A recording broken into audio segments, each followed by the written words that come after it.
Hello friends, welcome to tech info and career guidance. So ఇవాళ మనం మాట్లాడకపోయే topic ఏంటంటే TCS యొక్క బెంచ్ న్యూ పాలసీ ఏదైతే ఉందో, సో ఆ పాలసీ వల్ల ఎంప్లాయీస్లో వచ్చేసి ఒక కైండ్ ఆఫ్ ఫియర్ అనేది స్టార్ట్ అయిందని చెప్పుకోవాలి. ఎందుకు అంటే ఈ పాలసీలో మనకు తెలిసిందే, ఎవరైతే కనుక ప్రాజెక్ట్ లేకుండా ఉంటారో వాళ్ళు మ్యాక్స్ టు మ్యాక్స్ 35 డేస్ వరకు మాత్రము బెంచ్ మీద కూర్చుండే ఆప్షన్స్ ఉన్నాయి. అండ్ ఈ 35 డేస్లో వాళ్ళకి ఇచ్చిన ఆప్షన్స్ ఏవైతే ఉన్నాయో, లేదా వాళ్ళు ప్రాజెక్ట్ స్కిల్ డెవలప్ చేసుకుంటూ ప్రాజెక్ట్ మేనేజర్ ఎవరైతే ఉన్నారో తనని పట్టుకునేసి ప్రాజెక్ట్లోకి అయితే కనుక వెళ్ళిపోవాలి. ఇది ఒక పాయింట్. రెండోది ఏంటి, అవుట్ ఆఫ్ 365 డేస్లో అట్లీస్ట్ 225 డేస్ అయితే కనుక ప్రాజెక్ట్లో ఉండాలి.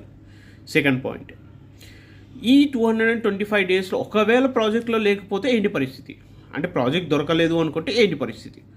ఆ టైంలో వీళ్ళు మళ్ళీ ఏంటంటే కనుక వీళ్ళ జాబ్ అన్నా ఊడిపోవచ్చు, లేదు అంటే కనుక వీళ్ళ కంప్లీట్గా బెంచ్ మీద నుంచి టర్మినేట్ అవ్వచ్చు, ఆర్ వీళ్ళ శాలరీస్ కట్ చేసేసి శాలరీస్ లేకుండా కూర్చోబెట్టచ్చు బెంచ్ మీద, ఆర్ లేదు వీళ్ళ యూఎస్కి ఏదైనా ప్లాన్స్ ఉన్నాయి, ఆ ప్లాన్స్లో ఒకవేళ వీళ్ళు ఆ పాయింట్ ఆఫ్ లెవెల్కి రీచ్ అవ్వకపోతే మాత్రము వీళ్ళకి ఆ ఛాన్స్ కూడా వెళ్ళిపోయే ఛాన్సెస్ ఉంటాయని చెప్పేసి పాయింట్స్ అయితే కనుక వాళ్ళు మెన్షన్ చేశారు. ఇప్పుడు జనాలలో ఏమైందంటే కంప్లీట్గా ఫియర్ అనేది స్టార్ట్ అయిపోయింది. 35 డేస్లో ఏమవుతుందంటే కనుక వీళ్ళు ప్రాజెక్ట్ స్కిల్స్ అప్గ్రేడ్ చేసుకుంటున్నారు.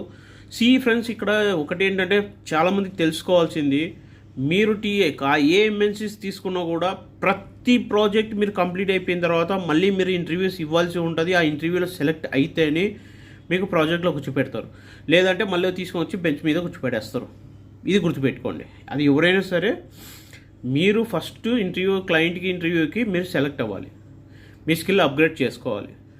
మీరు క్లయింట్ దగ్గర ఎప్పుడైతే ఇంటర్వ్యూ సెలెక్ట్ అవుతారో అప్పుడు మాత్రమే మిమ్మల్ని తీసుకెళ్ళి ప్రాజెక్ట్లో కూర్చోబెడతారు, లేదంటే లేదు. సో ఇప్పుడు ఏమైపోయిందంటే చాలామంది క్లయింట్ ఇంటర్వ్యూస్లో రిజెక్ట్ అవ్వడం వల్ల వాళ్ళకి టెన్షన్ అనేది ఫామ్ అయిపోతుందని చెప్పేసి చెప్తున్నారు.